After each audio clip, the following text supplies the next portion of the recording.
आज All India Muslim minority organisation की जानिब से एक प्रेस मीट मुनक्किद किया गया, जहां पर सिद्दीक सर की क़यादत में हम लोग अपने अपने ख्यालात का इजहार किए। जहां पर SC ST तबक़ात को जो राइट्स हक़ दिया जाता था, जो रिजर्वेशन दिए जाते थे, अब हुकूमत तेलंगाना से हमारी दरख्वास्त है कि हम लोगों मुस्लिम्स को भी ऐसे ही हुकूक दिए जाएं, जहां पर हम लोग भी सर उठाकर जिए और अपने हुकूक के ऊपर बात करें और आवाज़ उठाएं। हुकूमत तेलंगाना से मेरी दरख्वास्त है कि हमारी इस प्रेस मीट में जहां पर हम सब अपने अपने इजहार ख्याल किए हैं, वहां पर इस बात को गौर और फिक्र किया जाए। साबिक़ा राजशेखर रेड्डी साहब 4% रिजर्वेशन दिए थे, जिससे कई मुसलमान ख़ानदान का, लाखों लोगों का फ़ायदा हुआ। कई मुसलमान ख़ानदान के हालात माश सुधर चुके थे और अब फिर मुस्लिम हालात बदतर होते जा रहे हैं। तो मेरी मरकज़ी हुकूमत से भी इस बात पर गौर करने की गुजारिश है कि हम लोगों के इस ख़यालात पर गौर करें और रिज़र्वेशन मुसलमानों के हालात बदल सकते हैं। अगर हम लोगों को रिज़र्वेशन दिया जाए, जिसकी वजह से हालात बदलेंगे, बच्चों में तालीमी शऊर आएगा, हालात बदलने के साथ तालीमी शऊर पैदा होगा और जब तालीम पाएंगे तो मुल्क में पीछे नहीं रहेंगे। जब मुल्क में बच्चे, आने वाली नस्लें पीछे नहीं रहेंगी तो मुल्क नुकसान में नहीं जाएगा, बल्कि मुल्क का नामी होगा और मुल्क तरक्की करेगा। तरक्की पजीर होने से हालात बदलेंगे, हालात बदलने के साथ पूरे मुल्क में हर कोई अपने अपने एक पोजीशन से जिएंगे। किसी को कोई एहसास कमतरी का ख्याल नहीं होगा कि हम यहाँ पर कम हैं और SC ST से भी हमारे हालात कम होते जा रहे हैं। तो हमारी हुकूमत तेलंगाना से ये दरख्वास्त है कि हम लोगों के इस बात पर गौर करें और हमको भी अपने राइट्स दिए जाएं और जहाँ पर हम अपनी आवाज़ उठाकर आराम आलीशान अल्फाज अदा करते हुए मैं इस प्रेस मीट के ज़रिए हुकूमत से ये अपील करना चाहती हूँ कि हमारे इस बयान पर गौर करें और हम लोग को अपने राइट्स दिए जाएं, जहाँ पर हम लोग भी इलेक्शन यानी असेंबली में अपनी आवाज़ उठा सकें। Thank you. अस्सलाम वालेकुम, मैं मिराज खान यहाँ पर all India Muslim minority organisation की तरफ से एक छोटा सा मीटिंग लगा है। एवरी वीक हो रहा है यहाँ पर। हमेशा वीकली एक मुद्दा ले रहे हैं हम लोग, जो माइनॉरिटी पे है, मुस्लिम पे है, जो कि आगे बढ़ने पे है। फर्दर ये है कि यहाँ पर आज का मुद्दा ये है कि मुस्लिम माइनॉरिटी जो है लास्ट स्टेज पे अब है। ST BC को ऊपर कर दिए हैं। आज हम इस मुकाम पे है कि सबसे नीचे आ गए हैं। तो अगर हुकूमत को ये है कि ये मुस्लिम माइनॉरिटी का नाम जो अटैच किए हैं, इसका मतलब छोटा नहीं है। माइनॉरिटी मेजॉरिटी में है, मगर इस मुद्दे को आगे बढ़ाइए। एक तो एजुकेशन है, दूसरा स्किल डेवलपमेंट है। हर चीज़ में ये लोग पीछे हैं। यहाँ हम लोग बैठने का मकसद ये है आपस में कि ये चीज़ को आगे बढ़ाएं, एजुकेशन को देंगे। और रही बात, मेन एजुकेशन है, एजुकेशन से सब आगे बढ़ेंगे। दूसरी चीज़ है, एजुकेशन में कितने जगह हमारे को सीट्स मिलते हैं ये बताइएगा। कोई भी कॉलेज जो छोटे से छोटा, बड़े से बड़ा कॉलेज जो, हम पीछे ही हैं। ST BC OC जो भी है सब आगे हैं और मुस्लिम माइनॉरिटी को नीचे लो पे ला दिया गया। तो ये ठीक नहीं है। ये मुद्दे को हम उठाए हैं। तो हुकूमत का ये है कि इनको भी वही मकाम दीजिएगा कि हम साथ में चलें। ऐसा नहीं कि उसको ऊपर दे दिए, उन्हें रिजर्व है। हम पढ़ लिख करके भी पीछे रहें और बिना पढ़े के वो रिजर्व हो जाए, तो ये मुद्दा ठीक नहीं है। ये चीज़ हुकूमत को सोचना चाहिए। लास्ट जो भी थे तभी भी ये चला है, अब ये नई हुकूमत आई है। हमारा मुद्दा यही है कि एजुकेशन को तवज्जो दीजिए, मुस्लिम माइनॉरिटी को तवज्जो दीजिएगा, इनको BC से नीचे। हाँ, अब दूसरी चीज़ ये कि पॉलिटिकल रिजर्वेशन हमारे पास ज़ीरो बैलेंस में चल रहा है। 2-4 सीटें, सबों की सीटों में 2-4 सीटों से हम क्या करेंगे, कहाँ फाइट करेंगे, किससे फाइट करेंगे। तो ये मुद्दा ये है कि इसे भी हमारे को बराबरी में हिस्सा दीजिएगा। और रही बात, नहीं है मत बोलिएगा।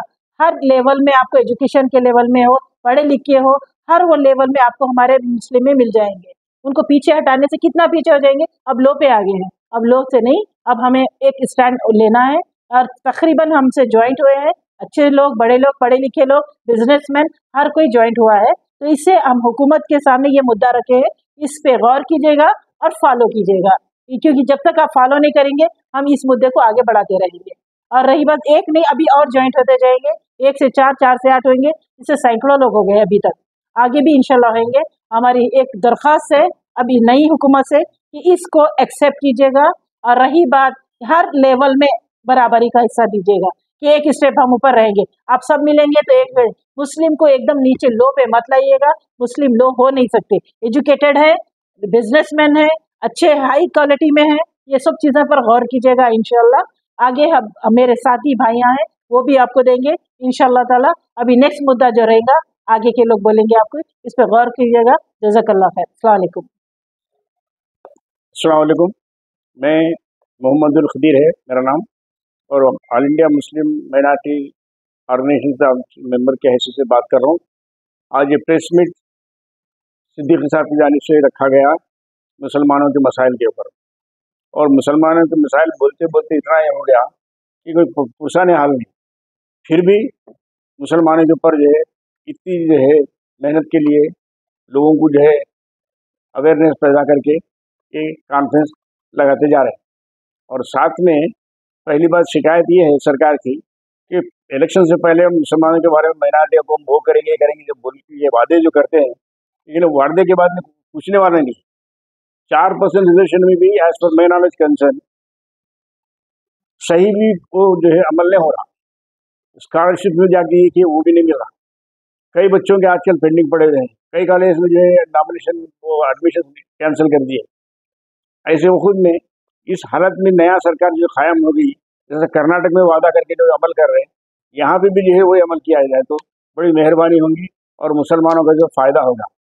और तीसरी बात कि मुसलमानों के लिए जो बाहर के जो अब्रॉड जाने के लिए जो स्कॉलरशिप का भी है शुरू करें तो और भी अच्छा है, क्योंकि टैलेंटेड बच्चे हैं, बच्चियाँ भी हैं, आगे चल के कुछ भी जाके पढ़ के कुछ कमाने के लिए सलाहियत रखते। और जितने भी जो रिजर्वेशन के बारे में बातें चल रही कि सही मानों में इसके ऊपर कमेटी जो बोली, रंगनाथ मिश्रा कमेटी, सचार कमेटी बोलने के बाद भी खाली कमेटी की बोलने के बाद खाली रह गई, लेकिन ये अमल कुछ नहीं हो रहा। और हम सारे लोग मिलके हमने गुजारिश है हमारी सरकार से कि कम से कम ये इसके अंदर कुछ ना कुछ करो ताकि मुसलमानों का फ़ायदा हो। ये हमारी गुजारिश है। मैं Mohammad Ilyas Muslim all India Muslim minority organisation तरफ से प्रेस मीट में सिद्दीकी साहब की नुमाइंदगी में बात कर रहा हूँ। एक जो है ना हमारा मुस्लिम जो मुद्दा है मुस्लिम माइनॉरिटी का, हमेशा हम लोगों को जो है ना रिजर्वेशन में पीछे रखे, गैर कौम मतलब जो SC ST को जो रिजर्वेशन दिए, हमारा जो है ना वो रिजर्वेशन हमारा कुछ दिए नहीं। हम हमेशा जो है ना नीचे तबके के नीचे दबे हुए हैं। लिहाजा मैं अभी जो हुकूमत के जो है ना ये अब आई हुई हुकूमत से मैं जो है ना मुतालबा कर रहा हूँ कि हम लोगों को जो है ना रिजर्वेशन जैसे SC ST को जो रिजर्वेशन दिए, हम लोगों को भी जो है ना वो मौका दिया जाए आगे बढ़ने का, एजुकेशन में हो जो किस चीज़ में। अस्सलाम वालेकुम। आज ऑल इंडिया माइनॉरिटी मुस्लिम ऑर्गेनाइजेशन के प्रेस मीट से मैं मुखातिब कर रहा हूँ। बड़ी खुशी हुई कि भाई हम लोग सब यहाँ जमा हुए सिर्फ माइनॉरिटी के ताल्लुक से बात करने के लिए। तो इसमें यह कहना चाह रहा था कि जैसा कि मुस्लिम को रिजर्वेशन के लिए जैसा पिछली गवर्नमेंट जो चली है हमारी TRS BRS जो गवर्नमेंट है, वो बता रहे थे कि अब 12% हमारे को देंगे रिजर्वेशन। अब 12% तो नहीं आया ना 10% आया। खैर एनीवे अभी तो उनकी हुकूमत है ही नहीं। तो हम ये हुकूमत से चाह रहे कि भाई हम मुसलमान यानी कि आज जो हालात है हमारे मुसलमान के, कहाँ है हमारा एजुकेशन और हमारे फाइनेंशियली क्या कंडीशंस है, तो उसके लिए मैं प्रेजेंट हुकूमत से मैं ये ख्याल ज़ाहिर कर रहा था और उम्मीद ये ज़ाहिर कर रहा हूँ कि भाई ये आगे के लिए मुस्लिम के लिए माइनॉरिटी के लिए चाहे रिजर्वेशन हो या पार्लियामेंट्री जिस तरीके के जैसा इलेक्शंस आते, तो आज आप देखते हैं पार्लियामेंट्री इलेक्शंस हो जाते हैं, फिर उसके बाद में हम कितने आदमी को ऐसा कौन सी गवर्नमेंट भी हो, भले ये कांग्रेस हो या किसी और गवर्नमेंट भी हो, तो भाई कितने लोगों को ऐसा हमारे पास में यानी कि इलेक्शन में ऐसा पढ़ने की सो मौका दिया जाता। तो उस लिहाज से हम ये यानी कि हम हर हुकूमत से भी यही इज़हार करना चाह रहे हैं, माइनॉरिटी के हिसाब से हम सिर्फ minority we are please to hear all India Muslim minority organisation की तरफ से आज प्रेस मीट रखी गई। मैं शुक्रगुजार हूँ हमारे सिद्दीकी साहब का, जो फर्दर एक हफ्ते में या 10 दिन में या महीना अपने टॉपिक रख के बेदारी लाने की कोशिश करते हैं हमारे कौम में। तो ये तो चलते रहता, मुसलसल चल रहा है कई सालों से। बट अपने जो गवर्नमेंट के स्कीम्स है, गवर्नमेंट की जो भी हमारे माइनॉरिटी को करने के चीज़ें हैं वो मुकम्मल नहीं हो रहे। तो उस लिहाज से हम लोग थोड़ा ये चीज़ लाना चाह रहे हैं कि गवर्नमेंट के पास मुसलमान आज बड़े पिछड़े तबके से भी कम पे पोस्ट पे रह रहा है।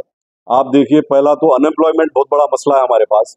अनएम्प्लॉयमेंट ऐसा है, बच्चे आज के हमारे स्टेट छोड़ के अदर स्टेट चले जा रहे, बाहर जाके कमाने की नौबत ला ले रहे हैं। आप लोग इतनी स्किल्स है हमारे पास, आज बच्चों के पास स्किल्स रह पर भी वो लोग जाके गल्फ जा रहे, कोई कनाडा चले जा रहा, कोई चले जा रहा। वो एक बेस मिल रहा है इकोनॉमी, जो भी घर चलाने का लोग का। हमारी इकोनॉमी खराब हो रही है, उससे वो समझना चाहिए गवर्नमेंट को, सेंट्रल रहो या स्टेट रहो। अगर 25-30% में जो स्किल आदमी है बाहर जाके कमा रहा, आप लोग they are giving revenue to other countries. Canada जाके आप पैसा वहाँ पर उन लोगों की बढ़ोतरी कर रहे हैं, इंडिया का खराब हो रहा। तो वो चीज़ हम गौर करना, अनएम्प्लॉयमेंट एक बड़ा इशू है। ऐसे चीज़ें लाइए, ऐसे इंस्टीट्यूट सेक्टर्स लाइए जहाँ की हम चीज़ों को हम आसानी से इन लोगों को काम ले सकें, और सैलरी बेस्ड जो भी यहाँ पर इन लोगों को पनपना है यहीं रह के काम करते। स्किल्ड है, बहुत सारे स्किल्ड लोग आए जो बाहर जा रहे हैं। मैं नहीं चाह रहा हूँ वो लोग आ जाए, फिर इंडिया को बूस्टअप करे इकोनॉमी में। नंबर 2, अब हेल्थ का इशू है। अब ये देखिए, कई सारे गवर्नमेंट हॉस्पिटल है, कहाँ जाके देखे बोले तो गंदगी वगैरह बोल के कई जने जाने से डरते। तो हेल्थ सेक्टर में इम्प्रूवमेंट लाना, उसके इंफ्रास्ट्रक्चर में इम्प्रूवमेंट लाना। और मैं चाहता हूँ, अगर सिटी में जगह नहीं है, आउट ऑफ सिटी जाइए आप, आउट ऑफ सिटी जाके एक ट्रांसपोर्ट का माध्यम रख के वहाँ पर इलाज करिए।